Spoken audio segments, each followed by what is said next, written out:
वापस ला सकती है। पार्लियामेंट में इनके 2 मेंबर या 3 मेंबर होते हैं, कांग्रेस उनका साथ नहीं देती है, कोई हिंदुस्तान की कोई पार्टी वापस लेने के साथ नहीं देगी, तो कहां से ये लाएंगे? ये सिर्फ लोगों को इनको आदत है, क्योंकि एक मुहावरा होता है कि people memory is very short, लोगों की याददाश्त बड़ी कम होती है, वो भूल जाते हैं लोग। वरना एक साथ में जो बातें होती है, इस वक्त इलेक्शन में जो बातें करते हैं, अगली दफा लोग सारे भूले हुए होते हैं। तो उनको पता है कि हम पिछले 70 साल से लोगों को बेवकूफ बनाते हैं, अब भी बना देंगे। मुझे खदारा बताइए कि अमेंडमेंट से वो आपको आकर एनसी वाले कहते रहे कि हमें 53 की पोजीशन चाहिए, हमें 98 चाहिए। अब 5 अगस्त जो है 2019 को 370 भी उड़ गया, उसके बाद वो 93 वो 53 भूल के वो कह लगे नहीं जी हमें 5 अगस्त 2019 की पोजीशन चाहिए। जो 66 साल लोगों को बेवकूफ बनाते रहे, उसका कोई साथ किसी ने उनको पूछा। तो अब वो क्या कहते हैं, सुप्रीम कोर्ट ने भी कर दिया, अब हम रिव्यू करेंगे। अब लोगों को बेवकूफ रखेंगे, इसलिए उनके पास कुछ नहीं है, ना वो आपकी तरक्की कर सकते हैं, ना उनके पास कोई प्लान है, ना कोई है। वो भी ये आकर कहेंगे ये 370 हो गया, या फिर वो हिंदू मुस्लिम बनाएंगे।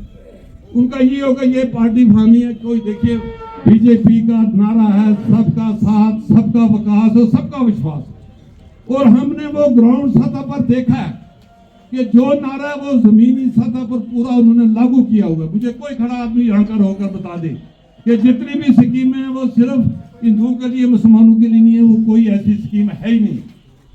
सारी स्कीमें जो है सबके लिए, और गरीब चाहे वो हिंदू है मुसलमान है सबको उसका लाभ मिलता है। मकान अगर आपको फ्री में मिल रहा है सबको मिल रहा है, खाना अगर आपको मिल रहा है, गल्ला मिल रहा है तो सबको मिल रहा है, कार्ड अगर मिल रहा है तो सबको मिल रहा है। पूरे हिंदुस्तान में गरीबों को मिलता है, हमारी स्टेट में अमीर गरीब सबके लिए 5 लाख का कार्ड है। ऐसी गवर्नमेंट आपको कहाँ मिलेगी? तो मेरी गुजारिश है कि अब ये पार्लियामेंट का इलेक्शन होगा, हमारी कोशिश ये होगी कि यहाँ का कैंडिडेट आपका इधर से हो, हमारे रजौरी पुंछ से हो।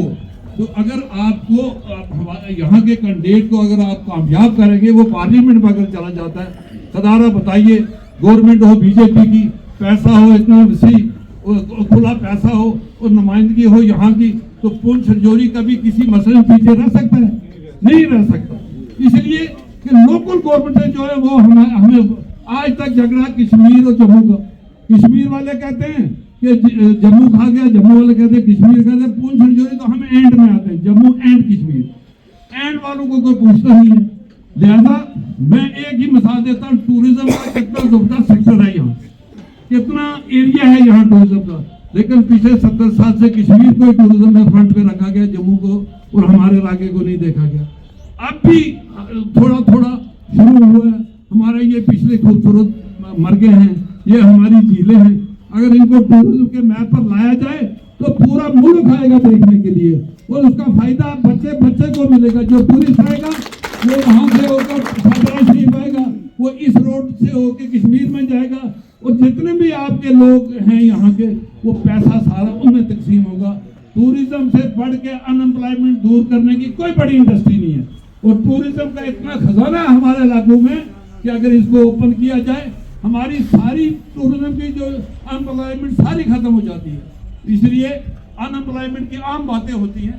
देखिए हमारे जहन में अनएम्प्लॉयमेंट का मतलब था नौकरी, अब वो कर्जे देती है, वो इंटरेस्ट कम करके तो पैसे देती है, वो उस पर आपने अपना कारोबार करना होता है। इतनी बड़ी स्कीम है, वो वहाँ गवर्नमेंट आपको जो है मदद करके अनएम्प्लॉयमेंट दूर कर सकती है।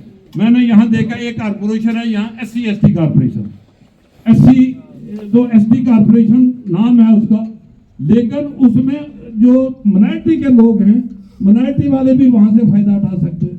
अब माइनॉरिटी वाले कौन है? हिंदुस्तान में पूरे मुल्क में मुसलमान जो है सारे वो माइनॉरिटी में आते हैं, और वो कारपोरेशन अगर वहाँ किसी बुजुर्ग को अगर जो कर्जा मिलता है जिस रेट पर, वो एक दूसरे मुसलमान को भी उसी रेट से मिलेगा, क्योंकि वो माइनॉरिटी में आता है। SC/ST और माइनॉरिटी की वो कारपोरेशन होती है।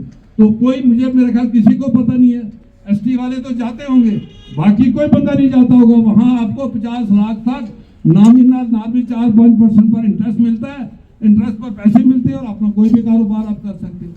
यहाँ रजौरी में आप इंडस्ट्री में चले जाइए, यहाँ जो सेल्फ हेल्प की जो स्कीमें हैं उसमें आप देखिए 10 लाख तक आपको कोई भी काम शुरू करने के लिए कोई कोई जरूरत नहीं है गारंटी की भी, वो आपको मिलेगा। अगर ज्यादा चाहिए तो 20 लाख मिलेगा, 50 लाख तक मिल सकता है। अपना अपना कारोबार करो। हमारी सरकार की हो तो तभी वो, ऐसा नहीं होता है। ये सारी आप उससे बाद एक प्राइम मिनिस्टर ने रिसेंटली एक नई स्कीम लॉन्च किया, विश्वकर्मा स्कीम। विश्वकर्मा स्कीम वो होती है जो ये कसरदार होते हैं, जिनको हम लवार, तरहान, नाई, मोची, ये जो इस कैटेगरी के लोग, उनके लिए वो स्कीम है। वो इतनी अच्छी स्कीम है कि उसको वो ट्रेनिंग, उसको रजिस्ट्रेशन आपने करवानी है और ट्रेनिंग देनी है 20 दिन की उन्होंने डिपार्टमेंट ने, और 20 दिन एक रोज का 500 रुपया उसको मिलेगा। वो ट्रेनिंग देने के बाद वो आप 25,000 रुपये आपको देंगे टूल लेने का। अगर लवार है तो अपनी वो छेनी वो लेने के लिए, अगर कोई मोची है तो वो अपने कसब के हिसाब से लेगा, कमा रहा है तो वो अपने चेक बनाने के लिए 25,000 फ्री, ये फ्री। उसके बाद 1 लाख रुपया उनको इंटरेस्ट फ्री देते हैं कि भाई वो अपना काम शुरू करें। फिर वो उससे और जरूरत है 3 लाख तक वो देते हैं, उसमें कोई वापसी का उसका इंटरेस्ट नहीं है, कुछ नहीं है। तो अगर ये इतनी स्कीम का कोई लोग फायदा उठाएंगे, ये सारे लोग मैक्सिमम फायदा उसका उठा सकते हैं। लेकिन ये चीजें लोगों को पता होनी चाहिए, लोग इसका फायदा उठाने चाहिए। तो यही चीजें हैं जो एम्प्लॉयमेंट को, आपको रोजी कमाने का एक जरिया गवर्नमेंट दे रही है, सारे फैसिलिटीज दे रही है। तो अगर उसका फायदा आप ना उठाएं